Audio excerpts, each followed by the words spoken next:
Hey, and welcome to the I Am Pregnant Now What episode of Damn Parenting, your English-speaking parenting podcast straight from Amsterdam. First off, this whole episode is not medical advice and no recommendations are based on any sponsoring or affiliation. This is our personal experience and our personal recommendations. This is a service episode to you, so you don't have to go down the Google hole. We already did that for you. And we have gathered all the information that both Eva and I have found when discussing certain topics and certain questions when we found out we were pregnant. And in this episode, we will talk about first the registration. So who do you have to contact? Who do you have to call? And what are all these names that you need to research? And next is then cosmetics. Is there any cosmetics that you might want to double check when you're pregnant and decide you might not want to use? Then we will dive a little bit into the topic of nutrition. And the last thing that we want to discuss on this episode is our personal side of things. So a few personal comments and bullet points that we wanted to share that we found useful when researching I'm pregnant, now what? So you're going to hear in this episode some of the things that we already discussed based on our personal preferences, even though that we had a different way of finding out we're pregnant. So some of us are taking the pregnancy test on the very first day of our period. Some find out weeks later, and some, like Maren, arrive into Amsterdam already pregnant. So whatever way you found out, here's the info we experienced and we gathered after the fact. So as Maren said earlier, you have to register. So first thing is the verloskundige. Here's your first Dutch word to learn. Exactly. So verloskundige, it means midwife.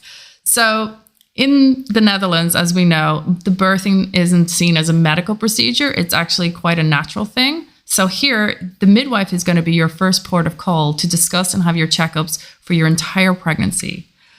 With them, it's best to kind of look around your local area because when you're 9 months pregnant, waddling around the city, you don't want to have to be cycling or taking a tram.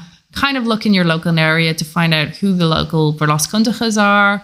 Maybe you might have joined some groups and maybe people might have recommendations for you. So it's well worth doing it.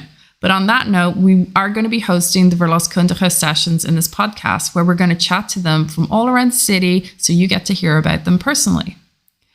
The next thing is the kraamzorg. Okay, so technically the kraamzorg is for after your birth, but it's a maternity care person who comes to your house to check up on you once you've given birth and check on the health of your baby. They're usually around for about 6 to 9 days, and they're kind of there to, just support you basically and introduce you into your new life. But the reason we say start looking at it now is actually because there are 2 different ways of getting a kraamzorg. One is an agency and the other could be independent. And there are different pros and cons when you're actually looking at them. For me, I took an agency because it was very limited. There are very busy periods in Amsterdam, apparently, like August and September are the most popular months. To be aware of if you hire an agency kraamzorg, they might actually only be with you for 2 to 3 hours. Versus other people who apparently have them for 8 hours a day, So just to be aware that there's a variety. So it's best to start investigating who's out there and what you're actually going to be wanting.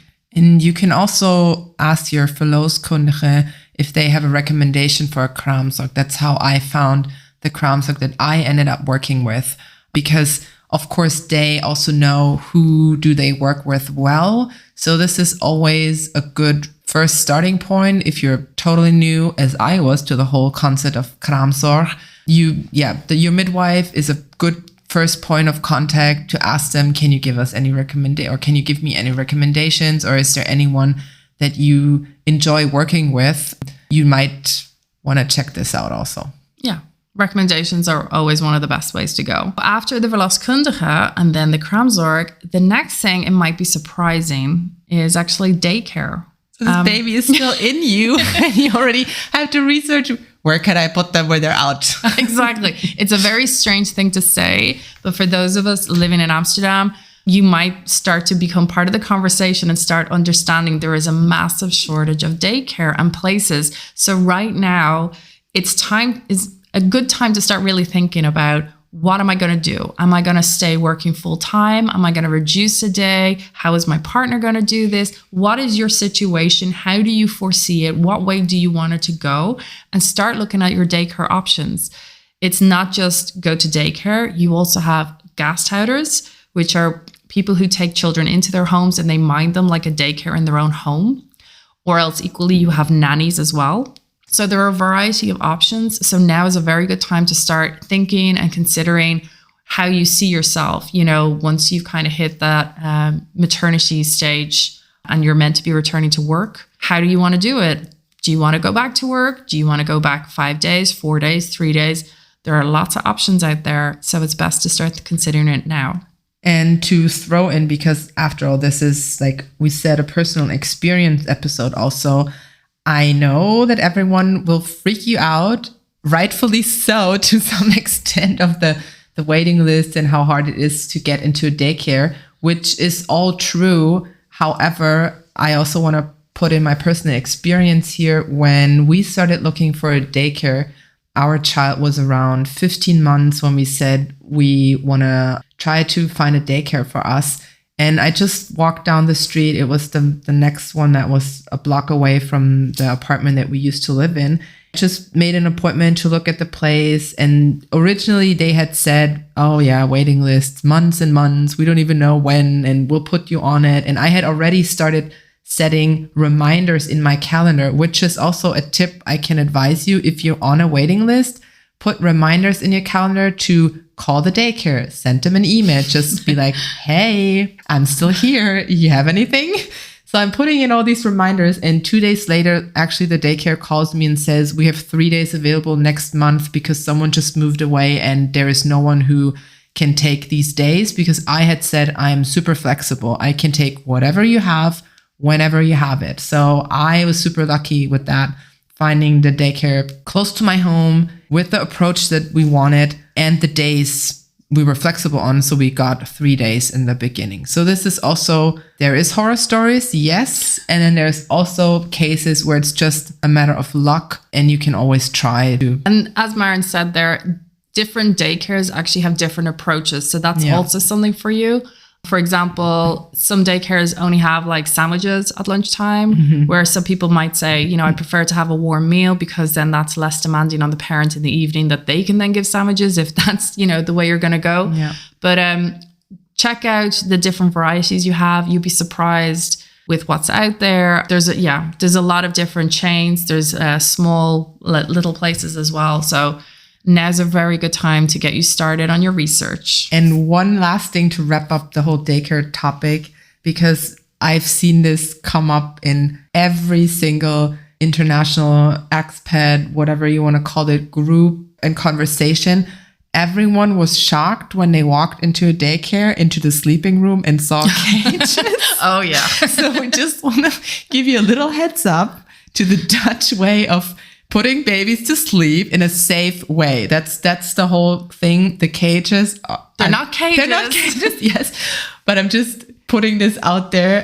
They're for safety. This is that the babies cannot fall out of any beds or anything. So don't be shocked when you walk into daycare and you might see what other people label as cages. I'll put this in quotation marks. And this is just for safety. So don't be thrown off. I have heard there is 1 or 2 daycares in Amsterdam that don't have these beds, but I'm not sure if they still exist, because it's a safety issue that the government comes to check. Is this a safe daycare? And they have to have the cages. Cages. Stop saying cages. Yeah. Okay. Moving on. Daycare's closed. So doula is going to be the next suggestion. So what we're saying is start checking out, just even looking at who's out there, what they're doing, what does a doula mean to them? Because at the end of the day, as we're international families, the doula is actually going to be your voice. They're going to be advocating for you. They're there to make sure you get exactly what you want and you need to the best of their ability. They're like a shoulder to lean on, someone to talk to. It's a very supportive way of processing through birth and in the birthing process and that thereafter. And so now is a great time to start checking out the different doulas are out there. I mean, I can vouch for several doulas that I actually know personally who I think are amazing at what they do. But I mean, at the end of the day, there are lots of doulas if you want someone with a specific language, with someone with a different background.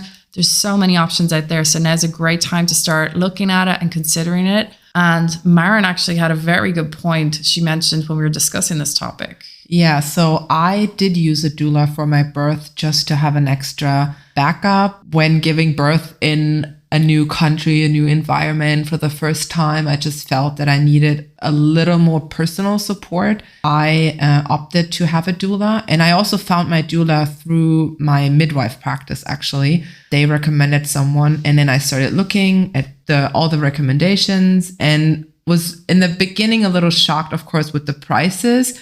However, they are all justified because they really provide so much personalized service. But if a price point is too steep, or the doulas that are already out of their training, have been doulas for many, many years, have a big client base, their prices are, of course, a little higher. If you cannot afford this or don't have the resources to do this, a very good option is to look into student doulas. They are doulas who already have finished all their technical training and all the training that they have to do, and now have to get the births in to get their certificate in the end. So they already have all the knowledge, they're trained. There is no one who will come to your birth who has only attended 1 hour of doula training. So be assured they're all already done with their training. This is just the practice birthing that they have to get in order to get their certificate. And then their prices are significantly lower, like 1 or 2/3 of the usual price of a doula. So this is really worth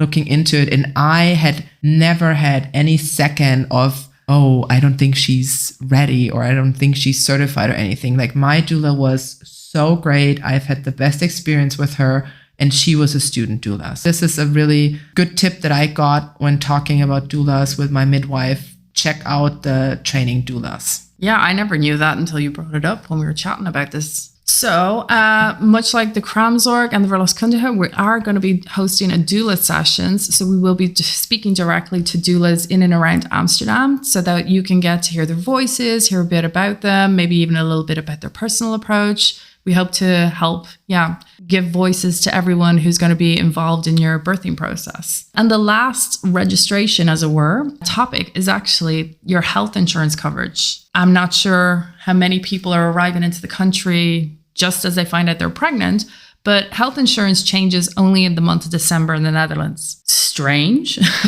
I think it's very strange. One of the strange things in this country. One of the many. And you can also upgrade it in the month of January if you want.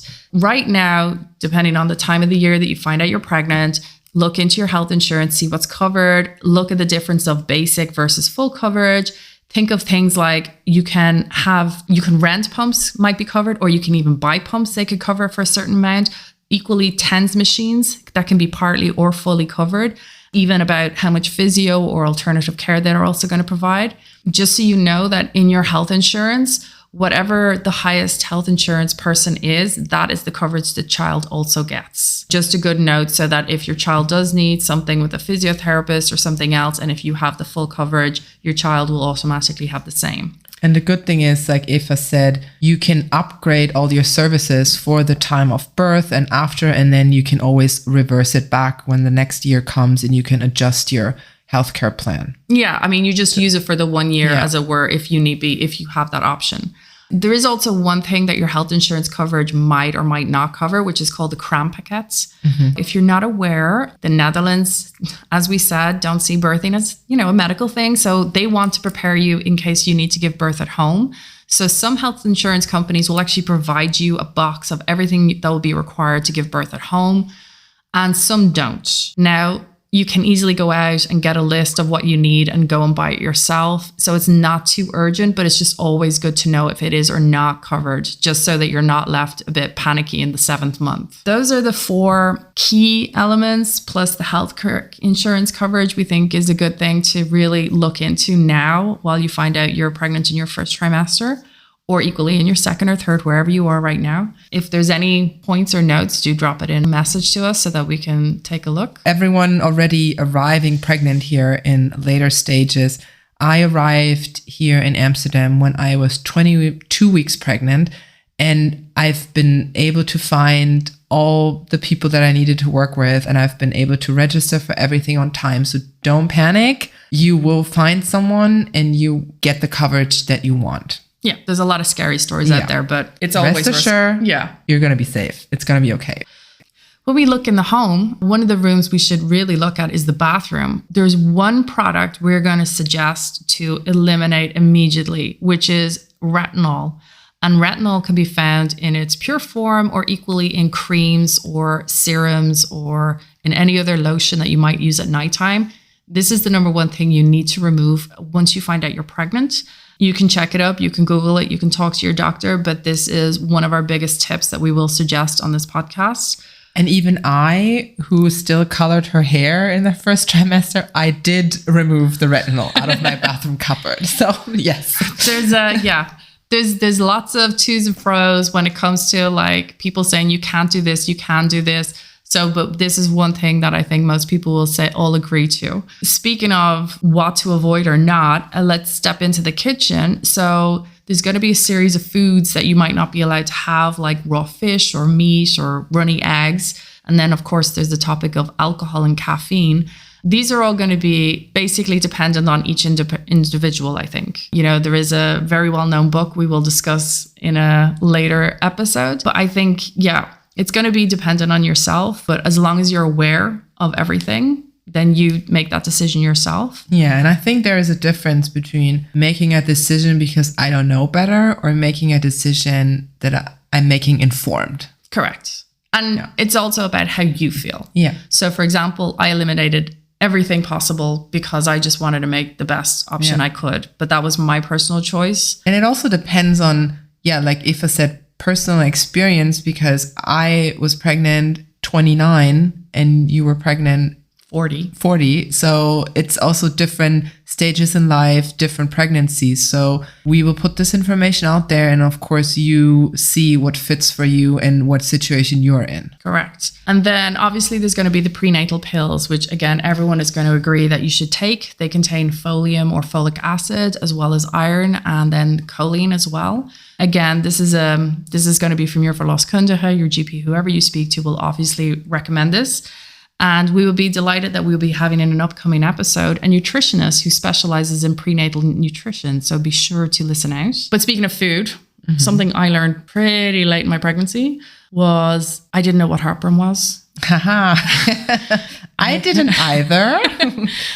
I just went, oh God, this is awkward. And by month 7, someone said, I think you've got heartburn. I think it was by month 7.5 or 8, someone said, oh, you can ask the verloskundige for something. And I was like, what? So So just to be prepared, if someone is, going to experience heartburn, whilst pregnant, you can actually take something called omeprazole. And all you have to do is ask your verloskundige.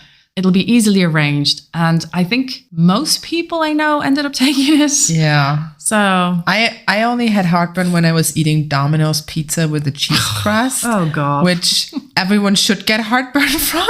So that was the only thing that I really got it so badly that I couldn't sleep at night. So I eliminated Domino's for a little while. This could also be equal to any other branding of any pizzerias out there, by the way. Any pizza with a cheese crust. Don't. But this is a very easy, accessible medication that's safe, tested, and you can get through your midwife. So knowing this early on in your pregnancy, you're already way ahead of us anyway in our pregnancy. We'll save you a little sleepless nights. Yeah. So those are the things from the house. And so the next thing was actually looking at our personal. Yeah. So personal topics that I wrote down for this episode, or the 3 bullet points, was exercise, building the village, and celebrate. So coming to the topic of exercise, I had the question, can I keep exercising the way I did exercise before, or do I need to adjust something to my routine? Is everything that I'm doing safe for the baby and myself? And we will be talking to 2 different trainers, someone specialized in yoga, giving information on when to do yoga in your pregnancy, And then also a personal trainer who is more specialized on classic, continuing or like more like weightlifting gym workouts. One thing that I can already tell or give you as an advice is if you have already an established workout routine, contact someone, a personal trainer or a gym where someone can help you adjust your existing routine to keep that time that you have already made for yourself as a continuous time throughout your pregnancy, and then also have this time already put aside for yourself when the baby is there. Because I found this very helpful, that I've already made this up in my head. This time of exercise is a non-negotiable time slot for me time. And you can fill this up then with whatever exercise you want to do. And even if it's just, and I'm putting this in quotations because it can be very hard walking when you're 9 months pregnant. If it's just walking, but then you're having this hour reserved for yourself to do something that is benefiting you mentally, physically, and also maybe prepare you for your birth experience. Yeah. That's one of the things is just don't stop, just keep moving. Even if you're just going for a walk and maybe even enjoy a podcast, we might know one or two good ones. But yeah, and even like when you're going walking, one of the things I was doing was I was actually using the walk to start getting familiar with different areas of the city that might have things to do with kids, spaces, playgrounds, and so on. So it's quite a nice way of kind of preparing yourself, like this is the route I could take maybe. Yeah. How bumpy is it for the baby in the pram? And exercising can also mean mental exercise. So exercising mindfulness, exercising breathing, everything will benefit you in your birth. I can already give you that hint. The fitter you are mentally and physically will always benefit you towards your birth. Yeah, I mean, at the end of the day, and this is not just a saying, your body is literally going to be running a marathon. Yeah. And so anything and everything you can do is like the greatest benefit to you when it comes to that. Yeah. And then, the other bullet point that I wrote down for the personal experience is start building your village. We will do a whole more episodes on the whole topic of village, defining it, what is it? And we will specifically talk about this with our resident psychologist, Dr. Naomi Gibson, because it is such a big topic and there are so many questions about it. But basically, find your tribe. Find the people who will support you through your pregnancy, physically and mentally, and who will be there when you have this baby. Because you can prepare for everything in a concept and you can think about everything in theory, but then the reality hits. And the reality hit me in ways that I could not possibly have prepared for, because I was not even aware of this scenario. I was not even aware of the situation. I was not even aware of how my hormones would trick me and how this whole experience would be challenging on different levels than I had ever imagined. So really try to connect with other parents who might be at the same stage, who already have children, who already have made all the steps that you're about to take, or who are with you along the ride, and then you can check in with them. Hey, am I on the good path here? Am I making a good decision? Or I have no clue what I'm doing. What did you do? Yeah, that sounds most common to me, in fairness. Yeah. I mean, myself and you, like we actually met because someone put out a post on a very popular Facebook group called Amsterdam Mamas. And they just said, I'm pregnant and I'm due, during this period. Does anyone want to meet up? Coming back to the Netherlands, actually. Yeah. This person exactly. Yeah. She was living outside. Yeah. So I think about 15 of us ended up sitting in a giant circle, COVID friendly, in the middle of a park. All preggo. All pregnant, of all different stages. And it was through that. And it was only through that I started seeing, people were reaching out on Amsterdam Mamas. And then there's segments from Amsterdam Mamas which have seasonal birthing groups, spring, summer, autumn, winter. I found that they were quite supportive. And I noticed now there are WhatsApp groups. So there's a huge conversation going with a lot of different people. But I think with our group, we quickly narrowed it down to who we were going to be talking to, because it's quite an intimate thing. And you are so open and honest than you will ever expect to be with another person. Yeah. And it's such a relief when you're sitting there at 2:30, 3 a.m., leaking, sweating, breastfeeding, tired as fuck, and not know what day it is. And then you just can grab the phone and text, hey, you up? And then you have 5 people, yes, what are you doing? And then you could just chat with them and share your experience because they're going through the same thing. Yeah, it's a huge relief. Like some of us have different families in different places around the world, so we can also talk to them. But to know that we were talking to someone who's going through the same thing as us is invaluable as far as I'm concerned. Start building your village. Start building your village. You know, this could make, this is one of the other things we spoke about actually about a completely different topic is people are going to come into your life for seasons, for reasons, and for lifetimes.